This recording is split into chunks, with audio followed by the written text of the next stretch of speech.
E isso, de fato, é um fenômeno muito contemporâneo, né? Outrora, as pessoas valorizavam um pouco mais isso, mesmo que com um cunho mais arbitrário. Isso vai servir para que eu não queira mesmo, não quero nem saber. Então, poxa, não tem problema, busque uma outra abordagem, uma outra profissão. O importante é que você entenda a importância dessa tratativa, né? Eu te diria assim, você quer mudar? Então mude, né?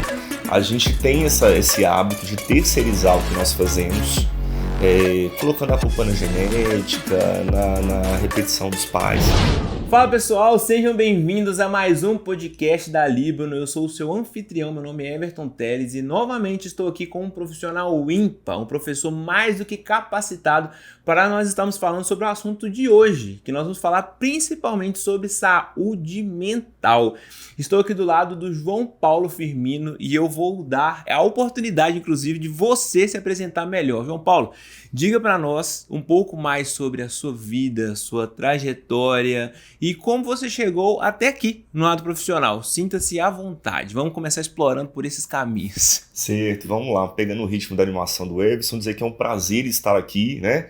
Agradeço à faculdade pela confiança, pelo convite. A gente costuma organizar a agenda, que bom que aconteceu, né? É um prazer enorme estar aqui. A gente vai conversar sobre um assunto que eu me debruço muito, teoricamente, mas que também pratico muito, né? Então é algo que faz parte do meu dia a dia. Então é sempre um prazer, um desafio falar sobre saúde mental. Como você inaugurou, eu me chamo João Paulo, sou psicólogo. A minha orientação teórica é a psicanálise, né? Eu sou especialista em saúde mental, especialista em psicopedagogia clínica institucional e sou especialista em gênero, raça e relações étnicas. Atualmente eu sou servidor público, trabalho como psicólogo escolar e educacional da Prefeitura Municipal de Patinga. Sou também psicólogo social de um núcleo de tratamento a pessoas com dependências químicas. Sou psicólogo clínico, né, do setor privado e, como você também disse, sou professor universitário, incluindo aqui da Faculdade Líbano, que eu já tive a oportunidade de conversar sobre outros temas interessantes também. Poucas credenciais, né? Pois é. Poucas coisas. Você terminou a faculdade de psicologia e está em busca de melhores oportunidades no mercado de trabalho ou não sente confiança em clinicar? Sabia que com uma pós-graduação você se qualifica para a atuação em áreas especializadas da psicologia e das abordagens clínicas, tendo a segurança para abrir sua própria clínica? Além disso, ao se especializar, você se tornará um profissional requisitado, porque vai desenvolver habilidades técnicas de mais prática nos atendimentos, na escuta clínica e na elaboração de laudos. Você aprimora o conhecimento aprendido na faculdade e garante mais confiança na sua área de atuação. Os benefícios para sua carreira são inúmeros, incluindo o registro no CRP. E na Líbano você tem acesso a mais de 15 cursos de pós-graduação na área da psicologia, todos com nota máxima no MEC e disponíveis em uma plataforma de estudos tão interativa que você terá a mesma sensação de estar assistindo a sua série favorita na Netflix. Aponte o seu celular para o QR Code que está aparecendo na tela e conheça todos os nossos cursos disponíveis. Mas como inclusive você já pode começar a me refutar, mas como já é uma prática da psicanálise, a psicanálise imagino eu que seja uma abordagem dentro da psicologia que é muito mais profunda, que é tratada mesmo as raízes dos problemas, não são necessariamente eliminar os galhos podres que nós temos, e sim as raízes. Estou de acordo? Está certo isso? Sim, é uma pergunta, né, clássica, mas muito interessante. Eu queria começar, talvez, a desbravar um pouco o que você começou dizendo, assim. Como esse podcast vai ser visto por muitas pessoas, né, e aí tem acho importante dizer, esse lugar da psicanálise como uma abordagem, né. A psicanálise, ela é ensinada, né, no Brasil e em outros países como abordagem da psicologia por ser um fazer mais próximo da psicologia mesmo, né? Então, a perspectiva de se ensinar a psicanálise, de se conversar sobre a psicanálise, leva a psicanálise a ser ensinada nas faculdades de psicologia. Mas a psicanálise transcende a lógica de uma abordagem, né? Os primórdios da psicanálise, a psicanálise é muito mais do que uma abordagem da psicologia, né? No sentido de que ela é anterior à psicologia, né? A psicanálise se dá antes. Então a psicanálise é um fazer, uma teoria, uma ética, né? E aqui, né, como eu disse, nas instituições de ensino, ensinada de fato como abordagem. Procede grandemente o que você disse, né? A psicanálise tem entre o seu enfoque, entre a sua ética e o seu fazer, de fato, buscar com que o sujeito, através da palavra, alcance scores talvez desconhecidos para ele, né? Então é uma abordagem, de fato, de tentar explicar as coisas, buscar as coisas de forma mais profunda mesmo. É muito clássico a gente ver nos cartoons, na televisão, perguntas psicanalíticas remontando à infância das pessoas, né, o trato com os pais. Então, sim, né, a psicanálise é um fazer, é uma ética que de fato não se atém só ao presente, ao que está acontecendo agora, né? A gente entende que há algumas coisas que são anteriores e são importantes que elas sejam emergidas. Perfeito. E como que surgiu essa sua vontade de lidar com o ser humano e com toda essa questão psicológica, de saúde mental? Você acredita que isso seja uma vocação? Qual foi o seu momento de inflexão? O que levou a você a optar por esse caminho? Essa é uma pergunta interessante, né? E vou tentar responder por dois vieses. Um é esse gosto pela questão da saúde mental, né? Pela saúde pública, pela tratativa do sujeito, né? E outro é também esse gosto pela psicanálise, né? E esse encontro com esses dois lugares, com essas duas funções, foram muito próximos, assim, uma das outras, né? Eu comecei a faculdade de psicologia há mais ou menos 15 anos atrás, e 2 anos antes de iniciar a graduação, eu já estudava a psicanálise, porque eu tive uma experiência com um trabalho voluntário na Austrália. Olha só! E foi justamente nesse período, né, trabalhando com outros profissionais, era muito mais jovem, né, do que hoje. Foi nesse período, por conta da abordagem, do fazer de um psicólogo, né, nessa experimentação que eu tive fora do país, que eu decidi que eu queria desbravar a psicanálise. Então eu comecei a estudar psicanálise 2 anos antes da graduação. Durante a graduação isso se confirma, né, que é de fato o quanto que eu fiquei desejoso de tornar a psicologia mais acessível, e acho que o que sustenta esse desejo, né, assim, é entender que de fato as pessoas serem escutadas, acolhidas, as pessoas conseguirem dar um lugar para o que elas sentem, de fato pode ser muito curativo, né? Então acho que é o gosto pela profissão, é o fato de ser uma profissão com muitos aportes teóricos, né? Acho que é uma profissão que tem um fazer muito prático, né? E acho que é aí uma função social também. Então isso me capta muito. Entendi. Olha, a psicanálise, na verdade a psicologia em geral, ainda é vista, né, pelo grande público de uma forma pejorativa, preconceituosa. As pessoas elas não entendem a importância disso. E o que eu costumo falar, que eu acredito, é porque, olha só, quando você quer cortar seu cabelo, por exemplo, você pega, vai lá e corta. Certo. Você quer fazer sua barba, você vai lá e faz. Agora, quando se trata de outros tipos, por exemplo, comunicação, como psicologia, psicanálise, enfim, é uma tratativa que ela é preventiva. Ou seja, para algo que há de acontecer. E normalmente quando as pessoas optam por tratar esses temas da mesma forma que procura para poder, um barbeiro, por exemplo, para poder cortar um cabelo, quer dizer que já passou. Já estourou tudo que tinha para estourar, já deu todos os problemas que deveria estourar. Como que você acha que nós podemos começar a reverter essa percepção, apesar de que já melhorou muito de um tempo para cá, mas de que as pessoas precisam sim fazer psicanálise, precisam de um acompanhamento. E juntamente com essa pergunta é se todo mundo precisa. Certo. Será que todo mundo precisa fazer psicanálise? Certo. Eu achei super didático e ilustrativo o início da sua pergunta, a comparação que você faz com outros profissionais, que é justamente assim que eu explico para os alunos das escolas públicas, né? Nós temos é muito resolutivo para a gente os profissionais que nós devemos procurar, né? Especialmente aqueles que nós elegemos como imprescindíveis, um dentista, um mecânico, um médico, quando tem uma dor que não cessa, enfim.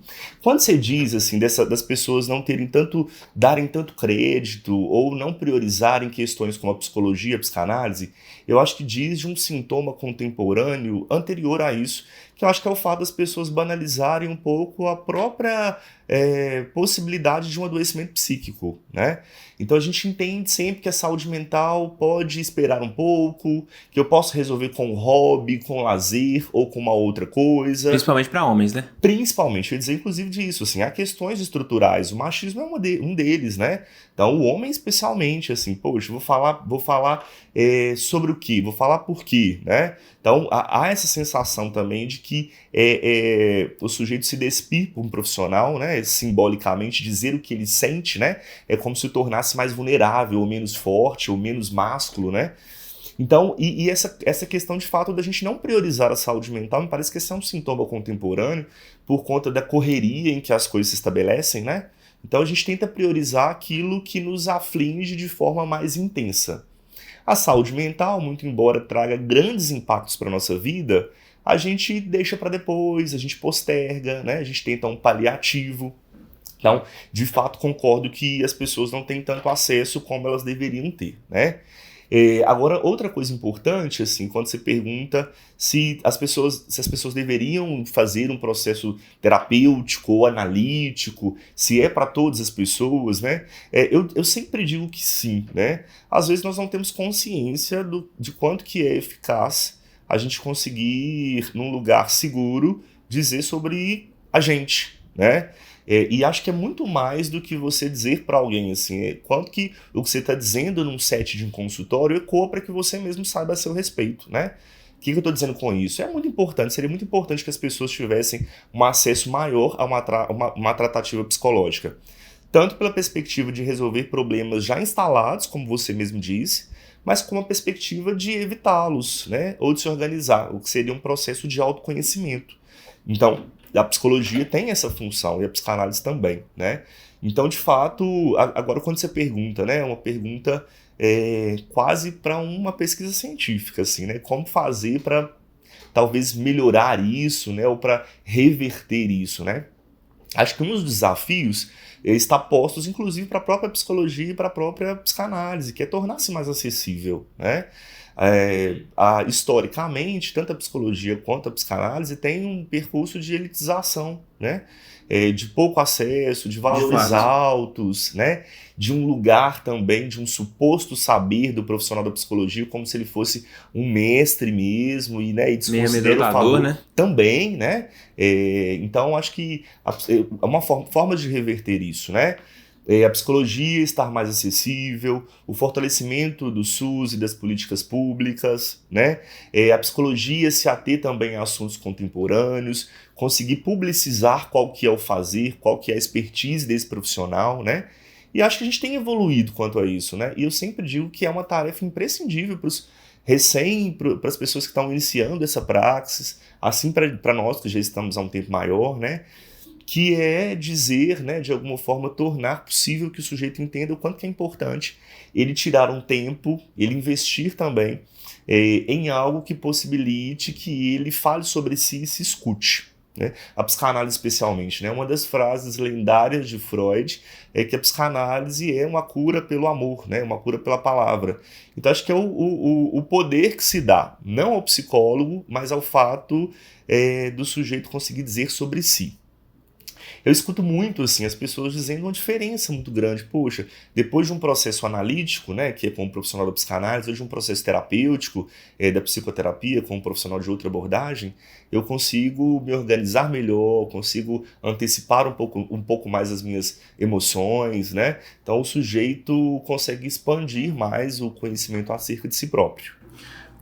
2 pontos. Primeiro, eu acho que no mínimo curioso, como é que pode o ser humano, eu não sei se esse é o ser humano puramente dito ou se é apenas brasileiro, mas nós temos uma dificuldade, uma soberba muito grande de querer ser mais do que os outros. Uhum. Só que o que as pessoas não sabem é o benefício que nós temos de nos fazer diminutos, de nos fazer pequenos para poder aprender com o outro. Uhum. Quem dera se eu tivesse próximo a mim somente mestres, somente pessoas que já caminharam pelo que eu caminhei ou que podem me instruir, para me ajudar na minha caminhada. Mas não, as pessoas, elas têm uma dificuldade de se colocar na pequenez. E cara, esse é, na verdade, um dos maiores benefícios da nossa vida, saber que nós temos com quem aprender. Porque imagina se você tivesse que aprender tudo sozinho o tempo inteiro. Depois de quantos anos da sua vida, sei lá, depois dos 14 anos, 15, tem gente que é adulto, não sabe fazer as coisas ainda. Imagina, e você não poder ser instruído por outras pessoas. Então eu acho que as pessoas, elas têm uma soberba muito grande de outra pessoa, de certa forma, dizer o que elas têm que fazer. Isso a gente vê até mesmo na igreja. Às vezes a pessoa, ela não tem coragem de se confessar com o padre, porque o padre vai saber dos pecados dela. Poxa! Ou com o pastor. Mas é pra isso mesmo que serve. Quem você acha que você é pra você se esconder disso, sabe? Por quê? Quem foi que te ensinou isso? Esse é o primeiro ponto. Eu quero que você acha. Você concorda? Faz sentido? Concordo, eu vou talvez propor uma provocação para a substituição do termo soberba para uma pressão, né? Assim, eu acho que tem alguma coisa, e acho que isso é um sintoma contemporâneo também, e acho que um dos fatores estruturais que reverberam para que isso aconteça são o acesso à tecnologia, que é uma coisa incrível, maravilhosa, muito diferente do nosso tempo, mas que é uma vitrine cheia de coisas muito coloridas, bonitas, fáceis. As pessoas emitem muitas opiniões, são muito especialistas, né, nos comentários, ousam muito. Então, quando você diz de uma dificuldade do sujeito aí de entender que ele pode aprender alguma coisa, que ele pode acessar alguma coisa, me parece que tem de fato uma construção de que se eu admito que eu preciso de alguma coisa, eu estou assumindo uma dívida com alguém, eu estou me tornando vulnerável diante de alguém, né?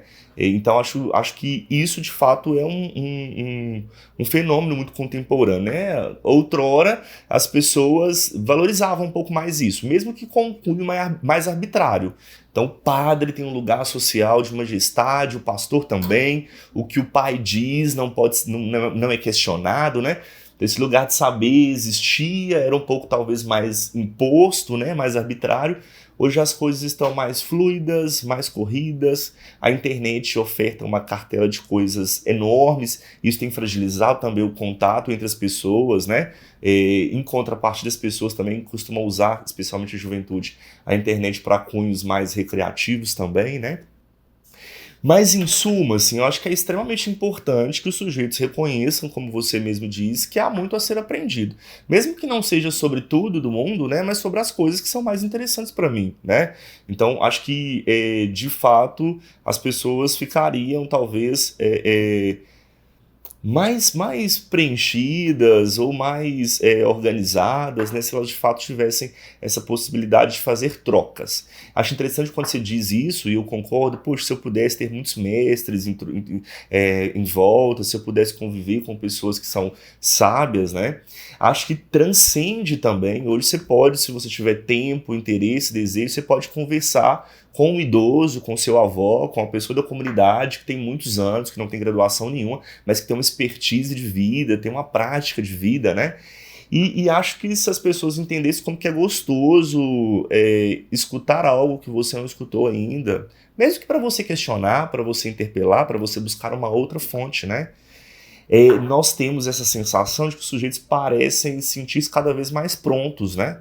Como se fosse, não, pô, isso aqui eu sei, e também tem o horóscopo, tem as fontes religiosas, então a gente quer também respostas rápidas para as coisas. Isso. Não, claro, não discordo. Eu pensei talvez num termo... mais soft. Ou mais clínico, né, do que talvez religioso ou espiritualista, mas não discordo que tenha essas palavras nesse contexto que você introduziu podem se assemelhar de fato. E, cara, eu acho que a psicanálise, principalmente, essa abordagem, não é uma abordagem, né? É uma ética. Essa ética. Ela tem um desafio muito grande hoje, principalmente porque essa é a realidade que nós estamos falando. Nós vivemos numa geração que é a geração focada na dopamina, que são pessoas que estão focadas nesse neurotransmissor que é prazer, prazer, prazer, prazer o tempo inteiro. E qualquer tipo de tratativa de longo prazo, ela não só é dolorosa, como ela é improvável para essas pessoas. Elas simplesmente refutam tudo isso. Então não foi uma nem duas vezes que eu me deparei com pessoas que estavam fazendo um acompanhamento com um psicanalista, e essa pessoa falou assim, cara, mas eu tô há um mês com ele, mas eu não consigo encontrar resultado. Eu falei assim, cara, calma. O que é um mês? Espera. Esse profissional está com você não é para romper alguns galhos podres da sua vida, não. Ele vai fazer com que a raiz da sua vida tome novos frutos, novos galhos vão nascer que você não está enxergando. Então pare de querer ficar tomando medidas apenas corretivas na sua vida, porque depois outros galhos podres vão voltar a aparecer, e como é que você vai aprender a lidar com isso? Então, mais do que romper as coisas ruins da sua vida, você precisa aprender a lidar sozinho, a caminhar com as próprias pernas. Então, como que você lida, você como profissional lida com essa realidade tão imediatista que é completamente fora da abordagem que vocês têm? Pergunta interessante. Eu concordo com o que você disse, isso é uma discussão, inclusive, muito contemporânea para a psicanálise, o quanto que a sociedade se propõe a um gozo fluido, né, rápido. As pessoas querem gozar, querem fazer, querem que os desejos sejam satisfeitos, né? Muito embora isso depois traga aí prejuízos, sintomas, coisas que elas precisam tratar, porque de fato o desejo é de rapidez mesmo, né? Para ontem eu não tenho tempo, não tenho dinheiro, é um investimento, eu gasto, eu tenho meu trabalho, então de fato há um imperativo de urgência, né? De gozo, de descarga. A segunda pergunta, o segundo ponto que você traz, assim, que eu acho incrível e serve até para tentar desmistificar algumas coisas também, né? Quando a gente diz que a psicanálise, de fato, ela não tem um compromisso com a urgência, é porque ela entende que o processo terapêutico e analítico é muito subjetivo, né? E ele é uma parceria ali, uma transferência entre o profissional, o psicanalista e o sujeito, né? Agora, é importante, por isso que eu disse que é a possibilidade de desmistificar, porque a gente também não pode ficar no imperativo de um extremo de dizer que a psicanálise é morosa, né? Perfeito. Então há uma diferença entre não ter um compromisso com a resolução de um gozo de forma rápida, né?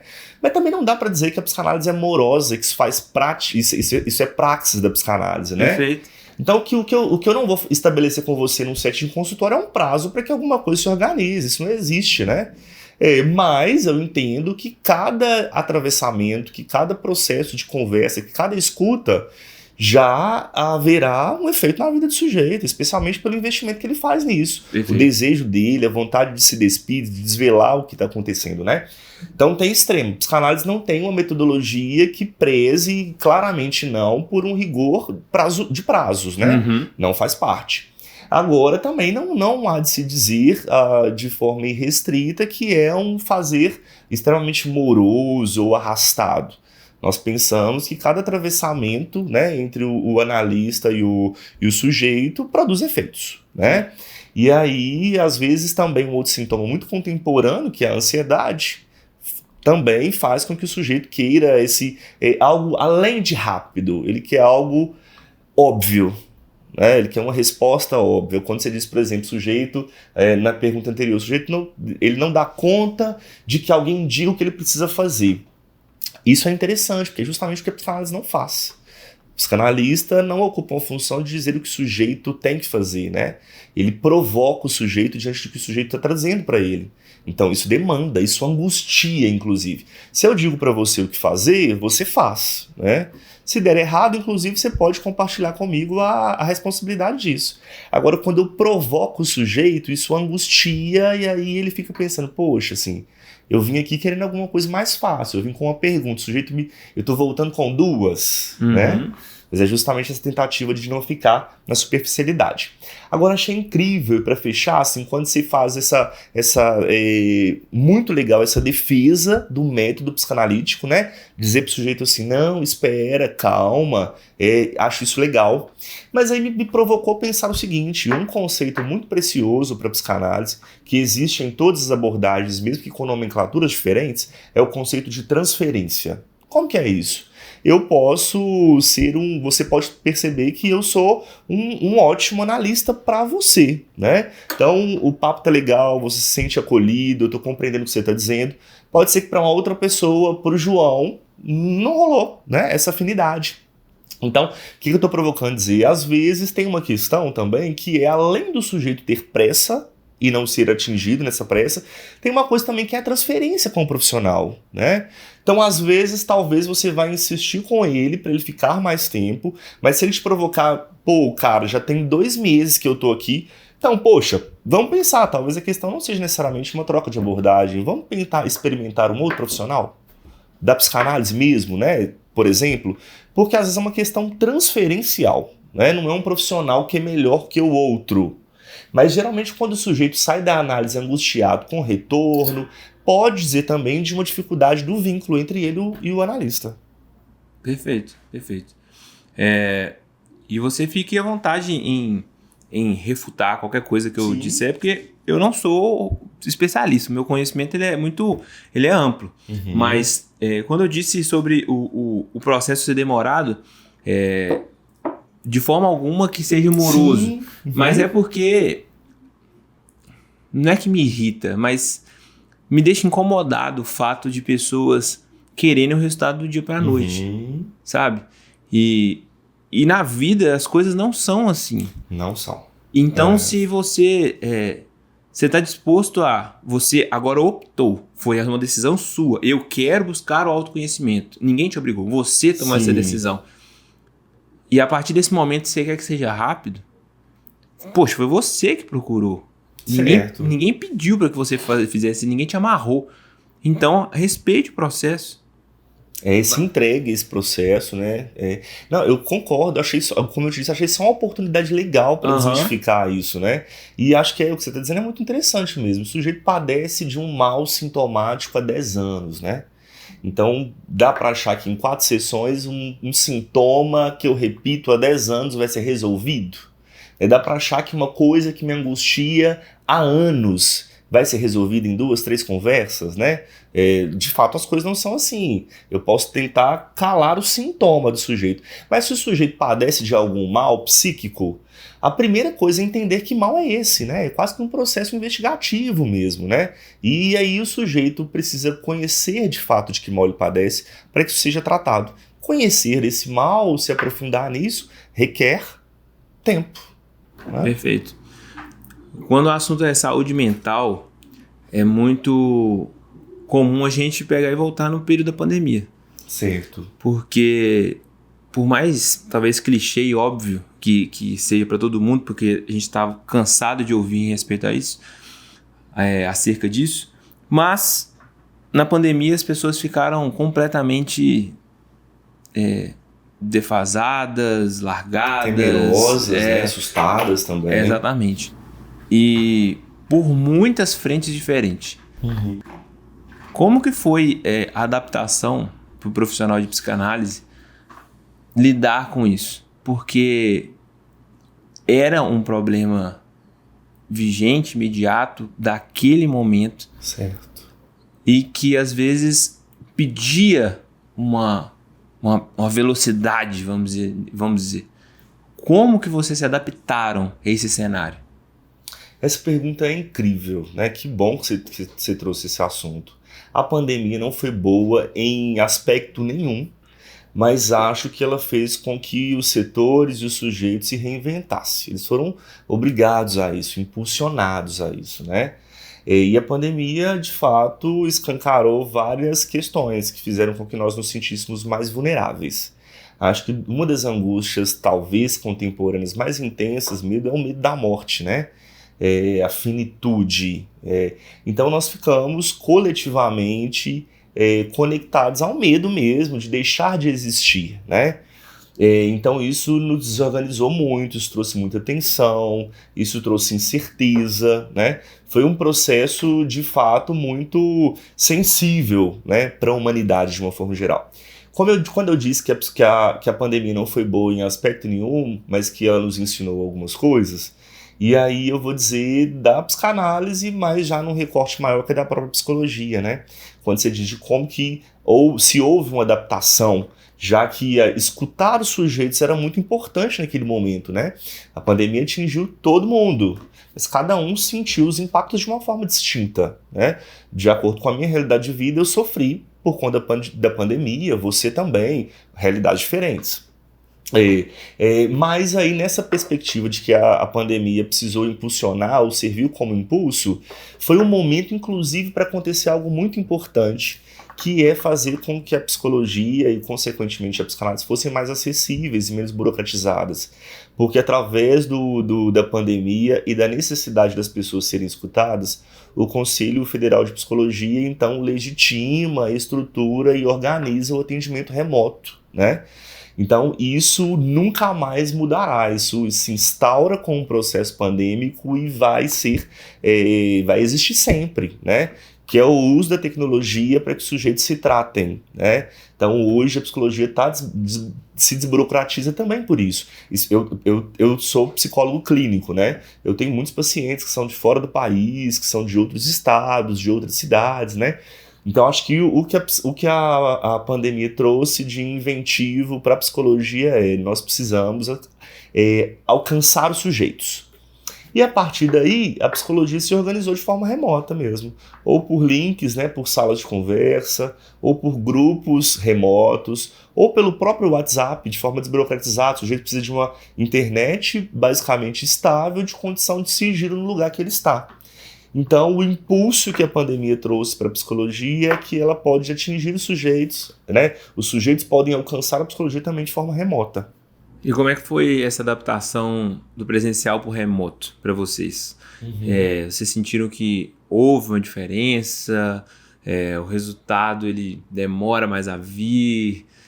Enfim, o que você notou de diferença? Também é uma pergunta muito legal. Primeiro, eu acho que a tratativa de como que foi isso vai ser muito subjetivo. Porque eu, por exemplo, sou péssimo para tecnologia. Então, isso me deu uma angustiada, eu tive que fazer um movimento que eu não tinha feito antes. Eu gosto do contato físico, gosto de imprimir as coisas e ler e marcar.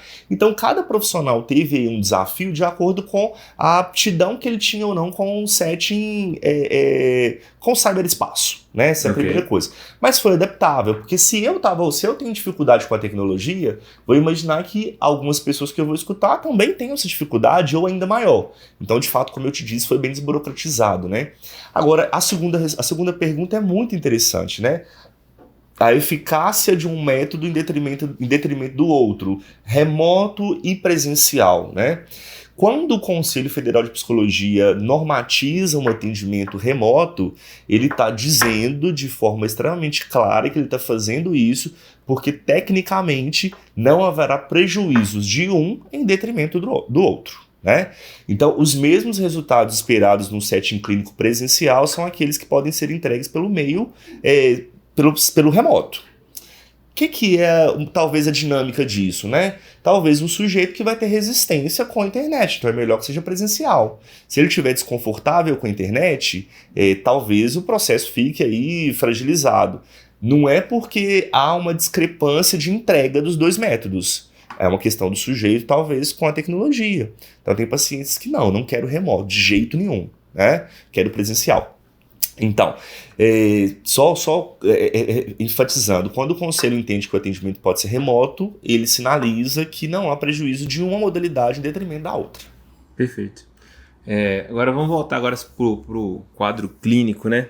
Lá no atendimento mesmo. Agora vamos pensar numa pessoa que falou assim, vocês me convenceram, agora eu quero fazer um acompanhamento com psicanalista e tudo mais. E aí a pessoa vai chegar lá no consultório ou online. E às vezes ela vai ficar esperando algum direcionamento. Ela vai ficar esperando alguma fala, um norteamento do que ela deve fazer. E não acontece dessa maneira, né? Muito mais é a pessoa do que você. Como você disse, vocês não têm a intenção de determinar algo para a pessoa. É a pessoa que traz as suas considerações, as suas vivências, e com as próprias informações que ela dá, você gera provocações nela para que ela mesma possa avaliar, se autoavaliar, fazer uma autoanálise. Então, quais conselhos que você dá para uma pessoa que nunca buscou uma psicanalista, né, nada relacionado à psicologia, para ela ter um melhor proveito desse processo? É se entregar completamente? É ter um norte do que tratar primeiro? Que tipo de fluxo de ideias a pessoa precisa ter, sabe? Quais dicas você dá em relação a isso? Oh, muito boa pergunta. Queria pegar o gancho da primeira fala que você tem para desmistificar um conceito, que não foi você que trouxe, mas que a gente escuta socialmente também, que é um conceito, um jargão ou uma crença de que o consultório com o psicanalista é um lugar de silêncio extremo. Isso também é muito dito, né? E tem motivos para isso. Talvez nos primórdios da psicanálise, né? Nós estamos num momento contemporâneo. Inclusive, a psicanálise se debruça muito sobre os fenômenos contemporâneos. Então, às vezes, a gente tem uma construção de que é assim, poxa, um psicanalista é um sujeito que fica muito calado. Só balança a cabeça, faz algumas anotações, eu sou obrigado a deitar de costa para ele, né? Que é a técnica do divã. Então, há também esse lugar, esse estereótipo, esse estigma de que a análise é um lugar extremamente silencioso. Há psicanalistas e psicanalistas, e com o processo de transferência isso vai ficando mais resolvido, né? No sentido do paciente, do cliente entender, né? Como que o profissional opera com o fazer técnico. Quando você pergunta como fazer, aí você provoca pensar se é uma entrega total, né? Poxa, uma entrega total seria ótimo, mas uma entrega total depende de um processo, né? Então, eu não vou pensar assim, poxa, eu vou numa análise e eu vou me entregar totalmente. Não, você vai conseguir se entregar totalmente a qualquer coisa com um percurso.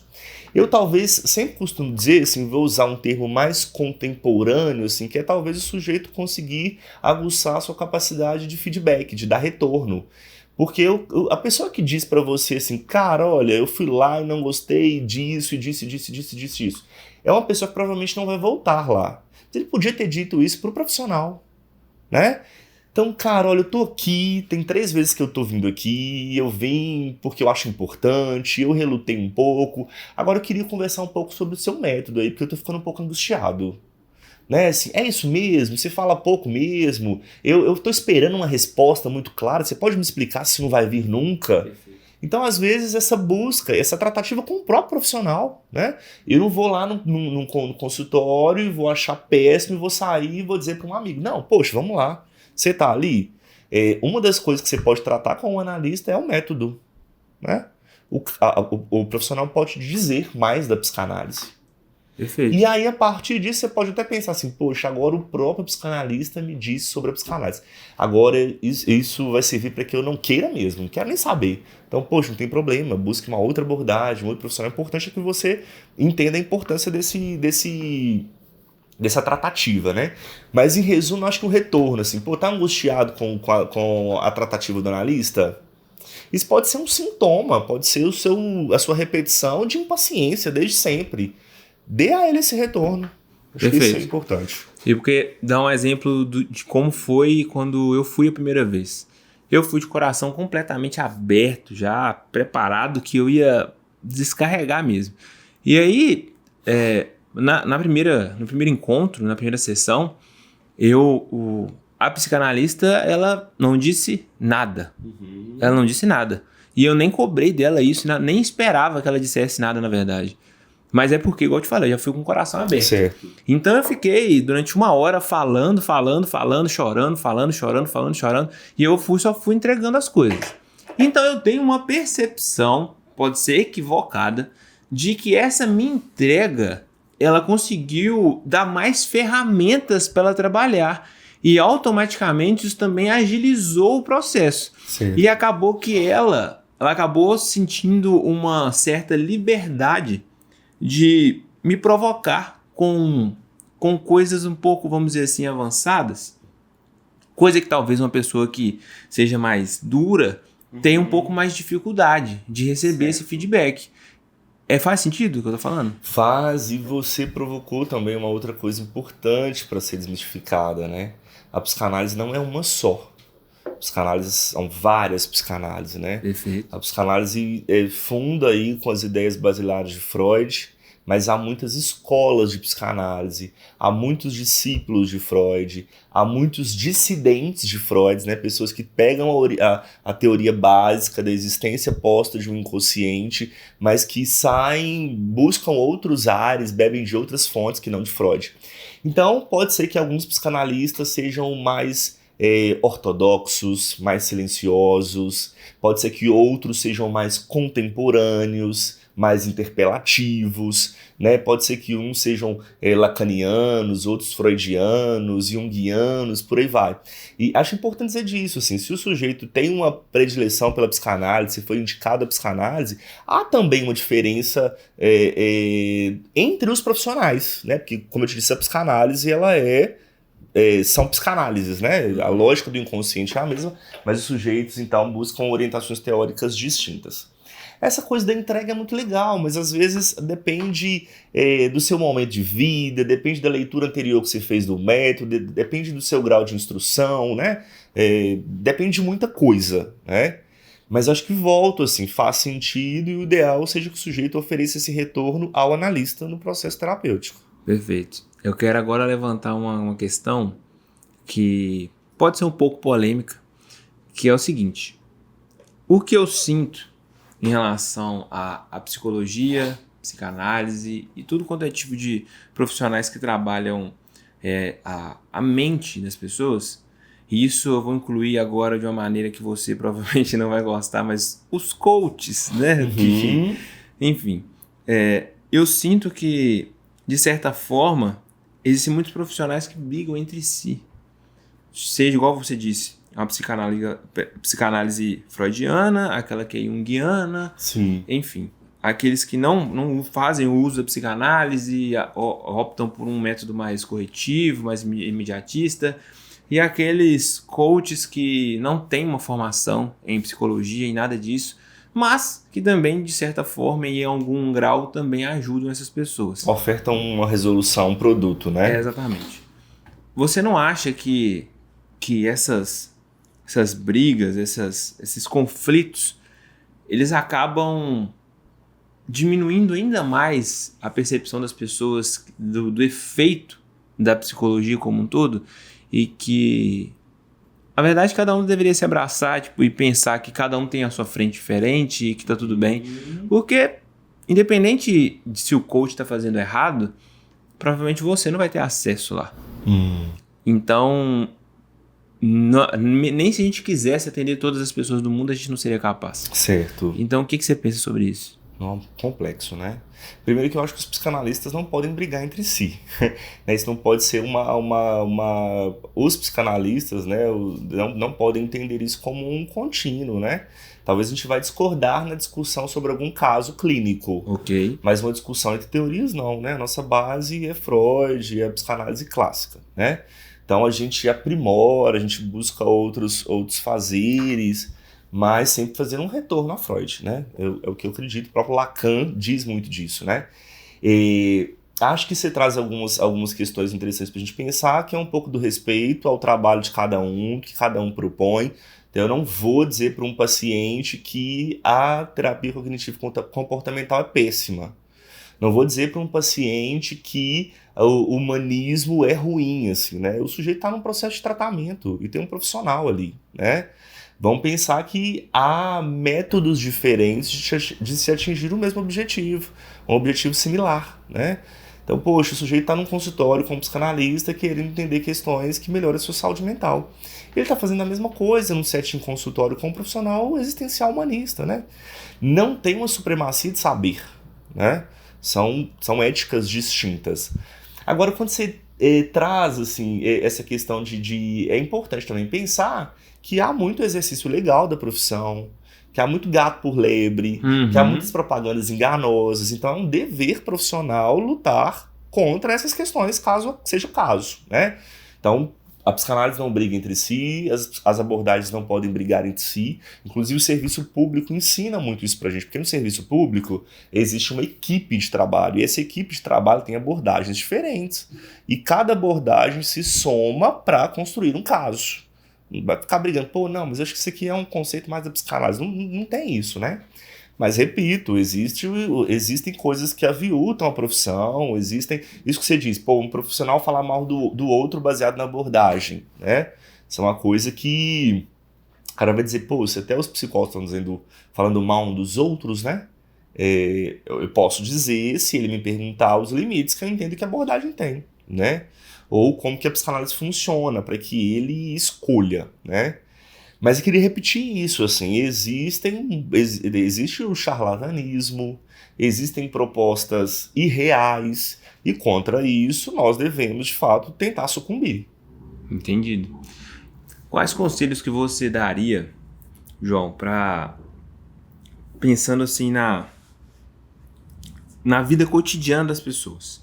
Pensando que a saúde mental das pessoas não tá boa por conta de um casamento que está falido, de a criação com filhos que não entendem os pais, de um emprego, uma promoção que não vem, a falta de alinhamento de propósito, enfim, tudo esses problemas cotidianos, né, esses pilares da nossa vida, e como que as pessoas poderiam fazer de forma autônoma mesmo, pequenos cuidados nesse processo para que possa amenizar esses danos. Vamos dizer que a pessoa não tem acesso à psicanálise, mas o que essas pessoas elas poderiam fazer para poder amenizar isso, para poder atenuar isso de alguma maneira?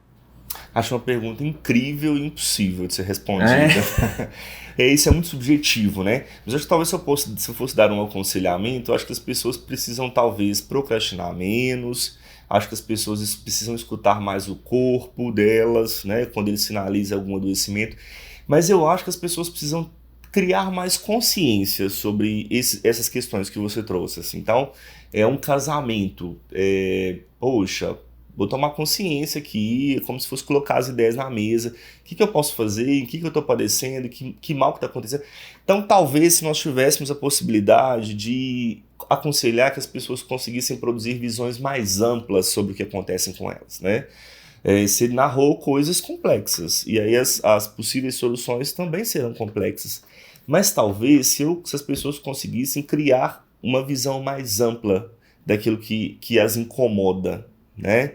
Então, vou brigar com a minha mulher, vou fazer pirraça, vou ameaçar de sair, e meu filho, vou colocar de castigo, mas ele continua fazendo, eu vou colocar de castigo. Então, respostas prontas, vou parar aqui, vou pensar assim, o que é isso? Que fenômeno é esse, né?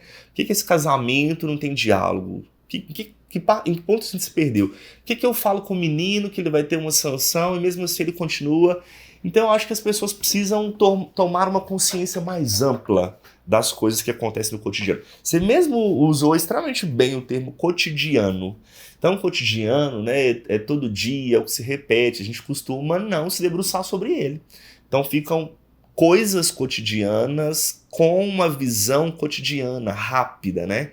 Então, isso aqui é cotidiano, mas vou pegar isso aqui e vou pensar a respeito. Ok, e agora é o seguinte, igual você comentou rapidamente sobre, a gente estava falando sobre família, você falou sobre pai, soltou em algum momento aí, mas olha, detectei em mim uma característica, seja do meu pai, seja da minha mãe, que está em mim e que eu não concordo. Eu não quero levar isso adiante. Eu não quero que isso permaneça na minha vida.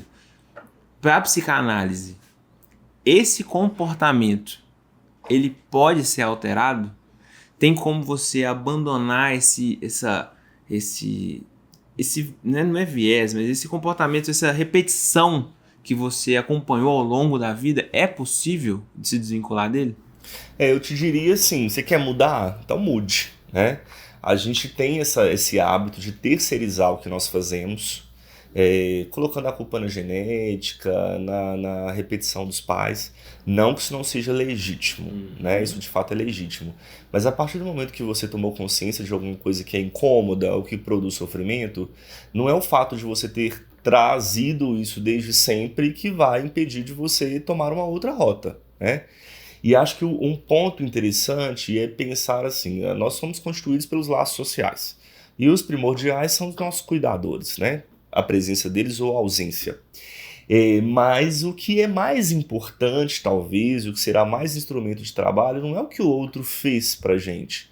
É o que nós faremos com o que foi feito pelo outro, né? Ok. Então, estou consciente de que é algo que eu não quero que se estenda. Então, Consciência, a primeira coisa. Segundo, mude, né? Parece que mudar está sendo dito de uma forma banalizada ou como se fosse prático, né? Eu acho que quando o sujeito toma consciência, ele vai fazer um processo que é de sucumbir mesmo. O primeiro passo é reconhecer. Né? Reconhecer, conhecer, ter consciência. Então, sim, obviamente, é possível nós mudarmos desde que nós estejamos conscientes disso, né? Perfeito. É porque, assim, existe uma... Eu queria até que você expusesse a sua opinião, porque é o seguinte, o que eu aprendi? Eu aprendi que nós somos, biologicamente falando, 50% pai e 50% mãe. E que não tem como a gente correr disso. E, invariavelmente, né, nós seremos 25% nossos avós e tudo mais. Ou seja, que características dos nossos pais elas estarão presentes na nossa vida, a gente querendo ou não. E quando você, por exemplo, não tem uma relação bem estruturada com um dos dois polos, você tende a refutar, a rejeitar aqueles comportamentos do laço que você não construiu muito bem. Uhum. Só que, agora trazendo para uma visão religiosa do negócio, se Deus fez assim, 50% um, 50% outro, mudar por livre e espontânea vontade, deliberadamente, de forma autônoma, seria impossível. Porque, a partir do momento que nós colocamos que a obra dele é perfeita, nós estaremos questionando a ele. Então, no meio religioso, o que nós tendemos a fazer é pedir autorização dele para que nós, ao identificarmos essa característica, nós possamos mudar. Só que não necessariamente a psicanálise bebe nessa mesma fonte. Na verdade, acredito que necessariamente não beba. E como é que funciona? O psicanalista tem a crença como civil, né? Mas não há de fato uma conversa, uma apaziguação entre psicanálise e Deus, né? No ponto teórico, né? Inclusive polêmica uma das obras de Freud e conhecidas e categóricas quando ele cria o mal-estar das civilizações, né? Ele entende então que a religião seria uma forma de mal-estar, né? Quem gosta de psicanálise, ao invés de se assustar com isso, vai procurar ler, porque é um texto basilar, né? Então, religião como mal-estar no sentido de que o sujeito entende que o pai terreno é falível, ele falha, ele abandona, e os sujeitos, de alguma forma, ou se alienam ou se vinculam a um grupo de pessoas que acreditam que há um Deus, um pai, que não falha, né? Então, repito, o psicanalista vai ter a sua crença caso ele deseje, mas não há um apaziguamento entre a teoria psicanalítica e Deus ou a religiosidade, né? Então, talvez seria um pouco complexo fazer esse comparativo entre uma coisa ou outra. O que a psicanálise acredita é no desejo do sujeito, né? O sujeito ele vai construir o percurso dele, o caminho dele, simbolizar as coisas. Se ele quiser usar a religião, a espiritualidade e a fé como meio de alcançar isso, ótimo, legítimo, né? Mas então o que se tem é que a relação, né? Inclusive isso é precioso para a psicanálise, a relação paterna, enfim, é legítimo, isso existe, mas que o sujeito é dono de si, do seu sintoma, né? Então ele pode pedir para Deus, pode conversar com o analista, ele pode sublimar através de um esporte, de uma outra coisa, enfim. Mas o sintoma continua sendo dele. Pode ter uma questão genética, pode ter uma repetição, o sintoma continua sendo dele. Então o sujeito é dono do seu sintoma, né? Se ele escolher fazer isso pelo viés religioso, é uma questão subjetiva. Mas caso ele queira, não há barreiras que o impeçam de mudar esse comportamento. Há barreiras, mas transponíveis. Né? Barreiras há. Senão o sujeito teria mudado, né? Mas a tratativa analítica é justamente reconhecer essas barreiras e entender porque elas não são transpostas, né? Às vezes até um significante, assim, não consigo ir ali, mas tem um murinho que é muito pequeno, dá para você passar por ele, né? Então é entender esse processo, por que eu repito, por que eu me furto de algumas coisas, né? Então barreiras há, inclusive o processo analítico é justamente para que essas barreiras se tornem latentes, que elas venham à tona, né? Mas é possível. Depende do desejo do sujeito, usar os significantes que você disse antes, da entrega, da disponibilidade do sujeito, né? Tem uma construção de Freud que é o sujeito, quando ele entender que as coisas estão realmente exportáveis, ele muda. Então tem alguma coisa que é assim, poxa, eu tô isso aqui e não vou mudar não. Tô isso aqui. Poxa, quando estiver insuportável para você, você vai dar um jeito. De uma forma ilustrativa é um pouco isso. O que eu falei sobre o barbeiro, né? Quando já não tem mais jeito, você procura uma maneira. Sim. Porque se você não procurar, já sabe que vai sucumbir. Casamentos vão deixar de existir, enfim, muitas coisas podem acontecer. O próprio corpo, né? Porque pode ter um sintoma psíquico. Eu não vou no médico, não vou no psicólogo, mas aí eu começo a parar de dormir. Começo a sentir dores intensas, recorrentes, que não são explicadas clinicamente. Então, quando o sujeito sente no corpo, parece que aí tem um insight, né? Atendo muitos pacientes, por exemplo, com questões dermatológicas graves, que são oriundas de um adoecimento psíquico.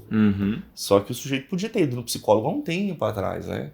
Mas, geralmente ele vai para o psicólogo numa contra-transferência. O dermatologista já tentou de tudo e fala assim, vamos lá, vamos tratar o emocional. Perfeito.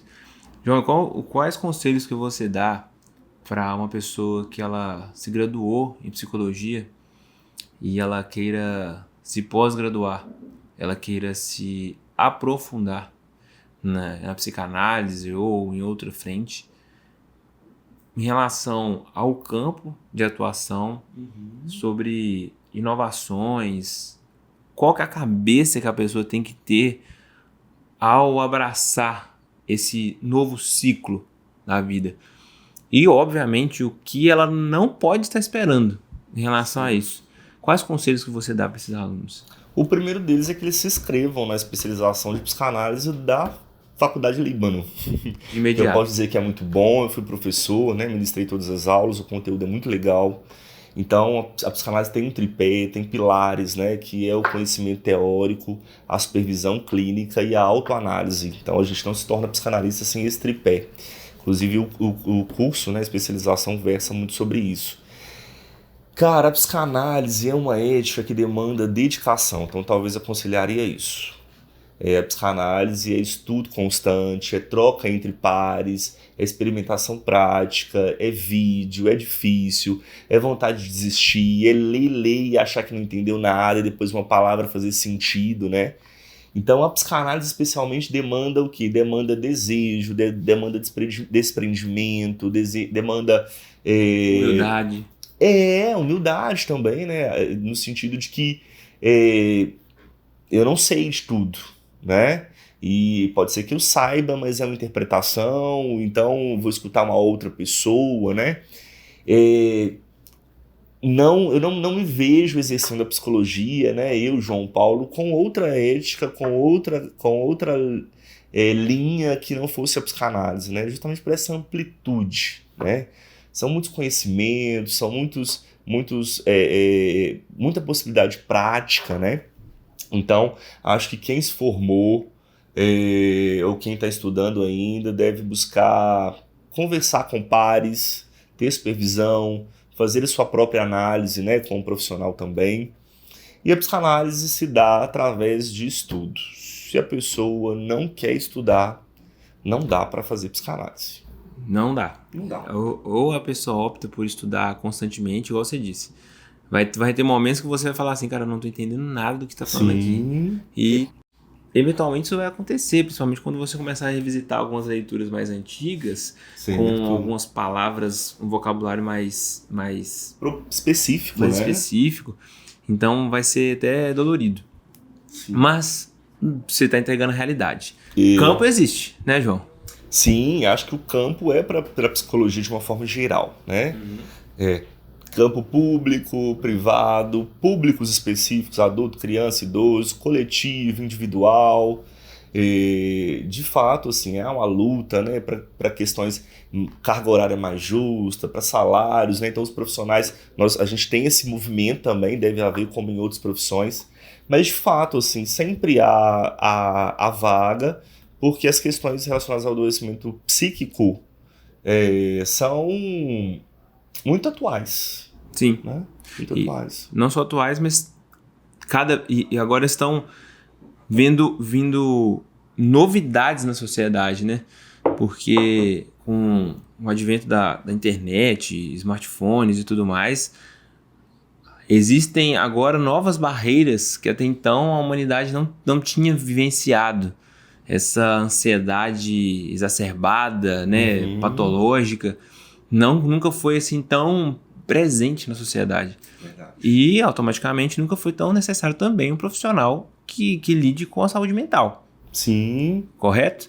Então é muito importante que não só isso, mas um conselho também que agora vindo da minha parte é que as pessoas que estão querendo angariar, querendo dar esse passo profissional, não se atente apenas ao clínico, não se atente apenas ao consultório. Claro. Mais do que ser, é preciso parecer. Então, você precisa ter uma presença também no digital, seja no Instagram, seja no YouTube, dando dicas, enfim, para que as pessoas possam chegar até você, para que você possa aumentar o nível de consciência daquelas pessoas, porque você vai deter muito conhecimento. Só que as pessoas precisam saber que você detém. Porque ter um título, ter um certificado, ficar guardado na gaveta não adianta nada. Sim. Então as pessoas precisam saber disso. Então, justamente com esse gancho, eu te pergunto, João, como é que as pessoas fazem para poder te encontrar? Como é que as pessoas fazem para poder entrar em contato com você? Isso que você disse das redes sociais é algo muito presente mesmo, né? As pessoas estão cada vez mais passando lá nas redes sociais. Antigamente era só e-mail, hoje é o Instagram, há várias redes, né? Mas eu achei interessante isso que você disse, porque eu acho que talvez isso vai depender muito do momento profissional da pessoa, do interesse dela, né? Tem profissionais que estão extremamente longe das redes sociais, porque já estão com a agenda cheia, querem ser CLT, né? Não tem um desejo tão clínico. É isso que você disse, assim, o fazer clínico não precisa necessariamente ser o set de um consultório, mas é muito legal que o sujeito experimente isso também, porque essa coisa de você sair do consultório, de atender um sujeito e depois se debruçar sobre estudos referentes àquele sujeito, isso é muito legal, né? Mas também há profissionais que não querem ser vistos de alguma forma nas redes sociais como psicólogos, querem utilizar as redes sociais como sujeitos, ou querem transitar entre os dois, né? Então, quem me localizar, por exemplo, no Instagram, vai ver que de vez em quando eu faço vídeos lá sobre psicanálise, eu faço vídeos sobre conceitos, né? Mas que eu não uso as redes sociais especialmente para trabalho, não tenho um perfil profissional, enfim, né? Então, acho que, não sei se responde ou se confunde, mas acho que o profissional vai fazer isso de acordo com o desejo que ele está no mercado naquele momento, né? Então, poxa, eu quero ser conhecido, então eu vou para as redes sociais. Poxa, não quero conhecido, mas não quero rede social, não. Poxa, então vai lá na escola do seu bairro, se apresente para o diretor da escola e diga assim, pô, eu sou um profissional, eu atendo aqui, caso alguém precise, você sabe onde me encontrar, né? Então, acho que tem essas nuances que dependem do profissional mesmo. O legal da internet é a possibilidade de a gente trabalhar prevenção, da gente provocar os sujeitos a entender que o profissional da psicologia pode ser acessível, né? Que aí a gente está pensando não só num setting de trabalho, a gente está pensando também na expansão da ciência e da psicologia. Perfeito. Mas a rede social acho que tem essa coisa também que é assim, poxa, vou ver qual que é a provocação que essa rede me faz e eu vou atuar nela, né? Acho que não custa nada tentar, né? Claro. E qual que é o seu Instagram para o pessoal te encontrar? joaopaulo.firmino.3. Ok, joaopaulo.firmino.3. joaopaulo.firmino.3. Isso aí. Então, perfeito. Pode me localizar lá, me adicionar, se quiser dizer que assistiu também. Na medida do possível, eu vou tentar interagir, né? Em relação, tem um psicólogo em específico que ele tá chamando muita atenção no Brasil, não sei se você já ouviu falar, que é o Wesley Delanogari. Já ouviu falar nesse cara? Pelo nome, não. Ele tem um projeto que chama Reservatório de Dopamina. Olha só. E ele é um cara, assim, estudiosíssimo, sabe? Muito... Acabou de defender, acho que a tese dele de doutorado em Harvard, sei lá, alguma coisa assim. Mas é um cara que está muito presente nas redes sociais e que ajuda demais as pessoas que estão no nível de consciência mais brando a se conscientizar mais em relação ao tema. Massa. Agora, acho que é importante provocar também um cuidado, que é assim, há muitos profissionais dizendo coisas muito legais na internet, mas os conselhos que nós recebemos na internet não substituem um trato analítico, né? Perfeito. Então, poxa, não passa a sua vida escutando um ótimo profissional dizer coisas legais na internet, não, né? Já que você tem um profissional que está na internet que está dizendo coisas legais, que isso excite em você o desejo de procurar um profissional. Perfeito. Para um trato singular, né? A pessoa está dizendo de alguma coisa que faz muito sentido, mas para que todo mundo escute. Perfeito. As pessoas são singulares. Tranquilo. Né? Então, não pode ser também uma massa. Perfeito. João Paulo, muito obrigado pelo papo. Foi engrandecedor. Aprendi muita coisa. Espero que as pessoas também que ouviram também tenham aprendido. Essa foi a nossa pretensão. E para você que ficou até aqui, muito obrigado pelo carinho, pela atenção. Não esquece de deixar seu like, se inscrever, compartilhar. Manda lá no Instagram do João Paulo qualquer dúvida que você tenha. Sinta-se à vontade, tá bom? A nossa intenção é fazer com que você cresça. E também, e conheça, claro, os nossos cursos disponíveis e, por que não, a psicanálise. O nosso curso de pós-graduação, tá bom? Então é isso, te espero no próximo episódio. Um grande abraço e tchau, tchau.